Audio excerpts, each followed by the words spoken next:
أعوذ بالله من الشيطان الرجيم. بسم الله الرحمن الرحيم. إن الحمد لله نحمده ونستعينه ونستهديه ونستغفره ونعوذ بالله من شرور أنفسنا ومن سيئات أعمالنا. من يهده الله فلا مضل له ومن يضلل فلا هادي له. أشهد أن لا إله إلا الله وأشهد أن محمدا عبده ورسوله. اللهم صل وسلم على سيدنا محمد وعلى آله وصحبه وسلم. أما بعد. Assalamualaikum warahmatullahi taala wabarakatuh. Saudara, tuan-tuan, para puan, para penonton yang dihormati lagi dimulakan, apa khabar semuanya? Mudah-mudahan dalam keadaan yang baik dan dalam keadaan yang sihat insya-Allah. Dan kita masih lagi dalam ruang bicara berkaitan dengan Asy-Syama'il Al-Muhammadiyah, iaitu episod yang ketiga, dan kita masih lagi membincangkan tentang sifat-sifat Nabi SAW, iaitu yang pertamanya kita masih lagi dalam bab yang pertama, iaitu bab maja'a fi khalqi Rasulillah SAW, iaitu bab yang datang dalam menyatakan fizikal Rasulullah SAW. Baik, hari ini kita akan masuk ke hadis yang ke-8. Pada tuan-tuan yang ada kitab, boleh terus pergi ke muka surat yang ke-10 pada hadis yang ke-8. Ya.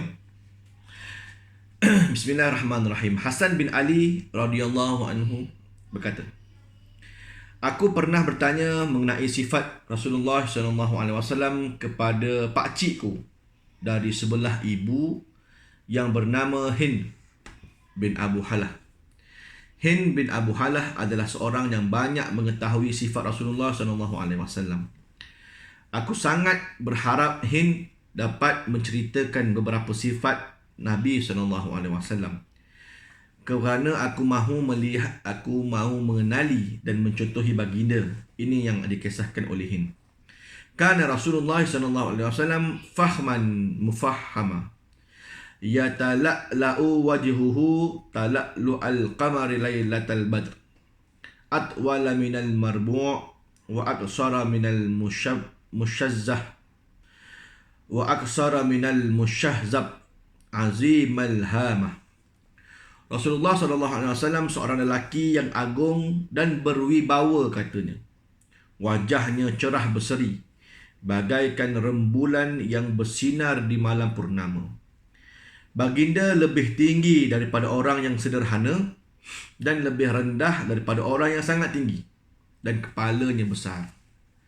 Ini cerita daripada Hasan bin Ali yang bertanya kepada pakciknya. Inilah dia berkaitan dengan susuk tubuh baginda Nabi SAW. Nabi ni tak terlalu tinggi dan tak terlalu rendah, jadi sederhana saja. Jadi ini banyak riwayat daripada hadis sebelum ni pun kisah yang sama.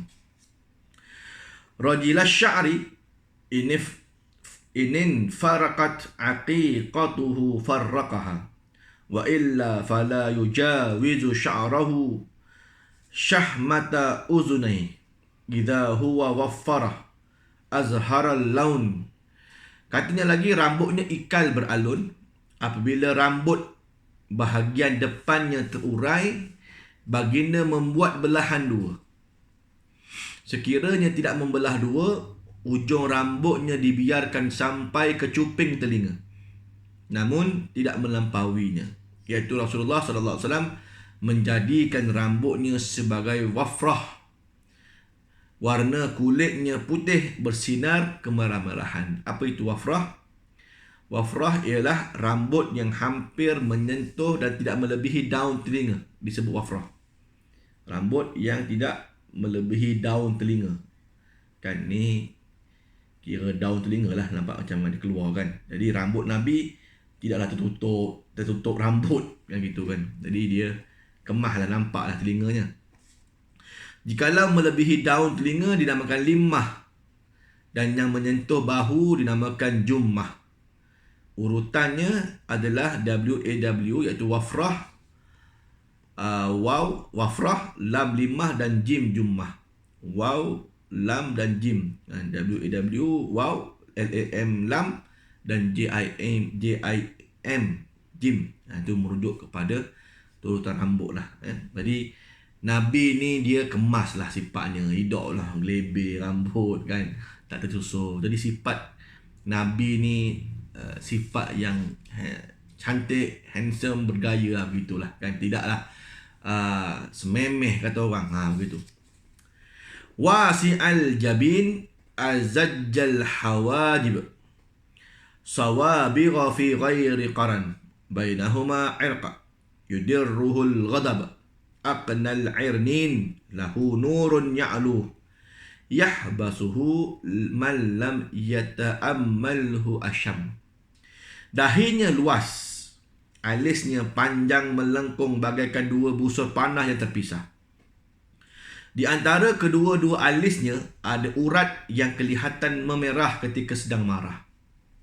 Di antara kedua-dua alis ada urat yang kelihatan memerah ketika sedang marah. Tuan-tuan perasan? Biasanya bagi yang tak gempal badannya macam saya, kadang-kadang nampak urat kat sini kan. Jadi tutup urat. Cuba tuan-tuan tengok suami tuan-tuan kan. Apa ni? Hajah-hajah tengok suami. Kan? Ataupun tuan-tuan yang sedang melihat video saya ni, kalau yang bukan gempal badan macam saya, boleh lihat ada urat di sini. Di Nabi ni kelihatan urat ni timbul kalau Nabi marah katanya. Hidung Rasulullah SAW mancung. Di hujung hidungnya ada cahaya yang memancar, sehingga orang yang kurang memperhatikannya akan menyangka hidung baginda lebih mancung daripada yang sebenarnya. Jadi hidung Nabi ni dia mancung lah kan. Hidung lah macam saya lah, penyek hidung. Ini Melayu punya kan. Melayu dia banyak penyek hidung. Tapi kalau Arab sana kebanyakannya hidung mancung kan, dia tajam hidungnya. Nampak dia punya kemancongan. Kasal lil lihyah sahlal khaddaini dali al fam mufallajal asnan daqiqal masrubah ka'anna unuqahu jidu dumnya fi safa'il fiddah. Janggutnya tebal, kedua-dua pipinya mulus, mulutnya lebar, iaitu serasi dengan bentuk wajahnya. Giginya agak jarang namun tersusun rapi. Sampai detail betul kan, sahabat Nabi cerita. Jadi begitulah Nabi, dia janggut tebal, pipinya mulus, mulutnya lebar sesuai lah dengan mukanya dan juga kelebaran mulutnya. Giginya nampak jarang tetapi tersusun kan, tersusun.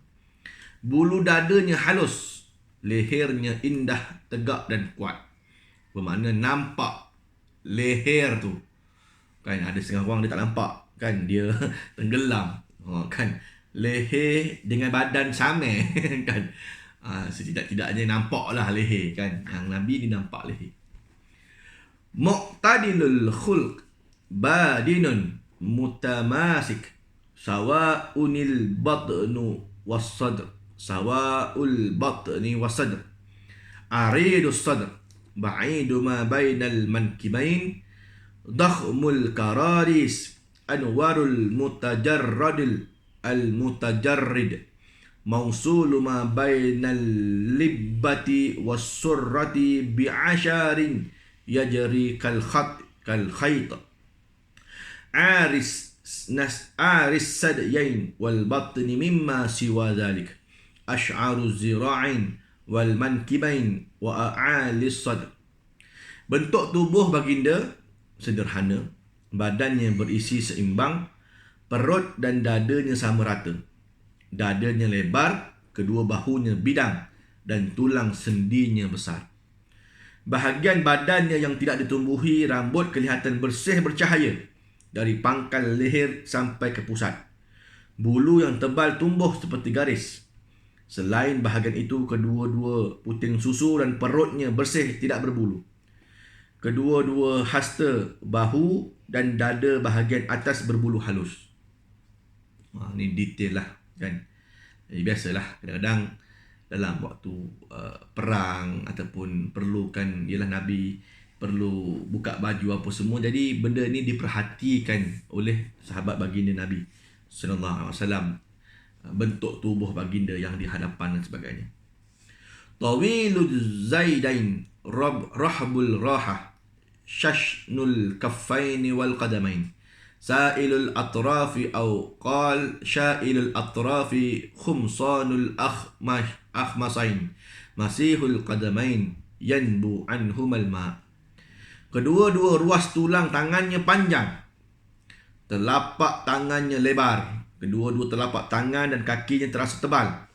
Jari jemarinya panjang. Lekukan telapak kakinya bahagian tengah tidak menyentuh tanah. Bermakna tapak kaki Nabi dia ada lekuk di tengahnya. Dan biasalah kalau kita pun kalau kata rasa ada juga lekuk tepi sikit kan. Kedua-dua kakinya halus mulus sehingga air tidak melekat di kulit kakinya. Iza zala qali'an yakhtu takaffiyan wa yamshi haudan zari'ul mishyah iza masya ka'annama yanhattu min sabab wa idza iltafata jami'a khafid tarf nazaruhu ila al-ard atwalu min nazarihi ila as-sama' jullu nazarihi al-mulahazah yasuku ashabah wa yajru'u wa yabda'u man laqiya bisalam. Apabila Nabi SAW berjalan, kakinya diangkat dengan kesungguhan. Tidaklah melebih jalan kan. Nabi jalan penuh tegak jalan. Baginda melangkah dengan mantap dan berjalan dengan tenang serta tawaduk. Tidaklah berbangga pula nampaknya tak, tapi itu sifatnya kan. Jikalau baginda berjalan, pergerakan cepat seolah-olah baginda sedang turun ke tempat yang rendah. Apabila baginda menoleh sekiranya dipanggil, baginda akan memalingkan kedua-dua bahunya serentak, iaitulah seluruh badannya turut berpaling. Pandangan matanya terarah ke bawah. Baginda menundukkan kepala menatap bumi lebih lama daripada memandang ke langit. Setiap penglihatan baginda adalah pengamatan penuh makna. Apabila berjalan bersama, Rasulullah SAW berjalan di belakang para sahabatnya. Baginda yang lebih dahulu memberi salam kepada orang yang ditemuinya. Jadi begitulah Nabi dia menundukkan pandangan. Kan, ini sifat yang perlu kita ikuti. Kan, tidaklah jalan dalam keadaan bongkak dan takabur. Walaupun Nabi ini Nabi disanjung oleh ramai sahabat-sahabat baginda, tapi Nabi tidak berbangga diri. Dan Nabi jalan tunduk, tawaduk jalan. Kita pun sama jugalah. Jalan biarkan tawaduk. Ya. Jadi inilah hadis yang diriwayatkan oleh At-Tirmizi. Jadi ada 5 cara bacaan tadi. Qala'a, qali'a, qal'an, qul'a, qula'a. Jadi pada matan hadis tadilah. Jadi keterangannya dilaporkan hadis tadi ini oleh Sufyan bin Waqi' daripada Jumaid bin Umair bin Abdul Rahman Al-Ijli, daripada seorang Bani Tamim bernama Abu Abdullah, daripada Hind putera Abu Halad, bersumber daripada Hasan bin Ali, iaitu cucu baginda Nabi SAW. Baik. Hadis yang ke-9. Jabir bin Samurah berkata, Kana Rasulullah SAW dali al-fam, ashkal al-ain, manhusal aqab, manhusan al-aqib. Rasulullah SAW adalah seorang yang bermulut lebar, bermata besar dan bertumit tipis. Qala Syu'batu qultu lisimak ma dhali'ul fam. Qala azimul fam. Qultu ma ashkalul ain. Qala tawilu shiqqil ain. Qultu ma manhusul aqab. Qala qalilul lahmil aqib. Syu'bah berkata, aku bertanya kepada Simak, apakah yang dimaksudkan dengan mulut yang lebar? Lalu Simak menjawab, bentuk mulut besar, iaitu seimbang dengan bentuk wajahnya. Aku bertanya lagi, apakah yang dimaksudkan dengan bermata lebar? Simak menjawab, belahan matanya panjang. Aku bertanya lagi, apakah yang dimaksudkan dengan bertumit nipis? Simak menjawab, daging tumitnya sedikit. Kan? Ini hadis diriwayatkan oleh Muslim dan At-Tirmizi. Dan At-Tirmizi mengatakan bahawa hadis ini hasan sahih. Dalam kalangan bangsa Arab, mereka memuji orang yang bermulut lebar dan mencela orang yang memiliki mulut nipis. Mulut besar menggambarkan kepatahan bercakap. Oh, itu dia punya signifikannya. Kan? Kalau mulut lebar, kan, jadi ini orang yang talkatif lah ni. Kan? Banyak cakap. Kan, tidaklah. Ada orang dia jadi gitu. Ada orang dia dia pendiam kan. Dia tak boleh nak ke depan. Kalau bercakap depan-depan pentas ni, dia tak boleh kan. Walaupun dia tu pangkat tinggi dalam mana syarikat pun, tapi tidak ada gaya untuk berucap depan orang. Oh, berpeluh depan orang kalau suruh cakap kan. Tapi ada orang dia memang Allah bagi, dia gifted kan. Dia boleh berdiri depan masyarakat, dia boleh bercakap kan. Ada orang boleh bercakap, dia guantai guna bercakap baik pun dia, bohong orang pun dia juga kan. Jadi Nabi dia punya sifat begitulah. Nabi sifat dia ada mulut yang lebar, jadi sesuai dengan wajahnya, maka Nabi memang perintah berkata-kata lah. Sebab itulah Nabi diangkat menjadi Nabi dan Rasul untuk menyampaikan wahyu. Jadi kalau yang menyampaikan wahyu tidak sesuai dengan jasad dan fizikalnya, maka kuranglah sifat pada Nabi. Jadi Nabi ni ada kesempurnaan pada diri dia. Tapi Nabi tidak menggunakan kelebihan yang ada padanya itu dengan sewenang-wenangnya. Kita pun sama. Ada kelebihan pada diri, boleh berkata-kata, maka berucapkan benda-benda yang baik, sampaikan perkara-perkara yang baik dan benar. Ya, baik. Dan keterangan yang ke-9 belakang muka surat 16, Al-Qadi Iyad berkata, menurut kesepakatan para ulama, tafsiran Ashkalu al-Ainain oleh simak adalah kurang tepat. Bukan belahan matanya panjang. Ada yang lebih tepat adalah ada warna kemerah-merahan pada bahagian putih matanya. Ada warna kemerah-merahan pada bahagian putih mata kan. Mungkin aku nampak urat mata, begitulah kot. Kerana asyuklah adalah kemerah-merahan pada bahagian putih mata. Ini adalah hal yang disenangi dan dipuji. Asyuklah termasuk satu daripada tanda kenabian.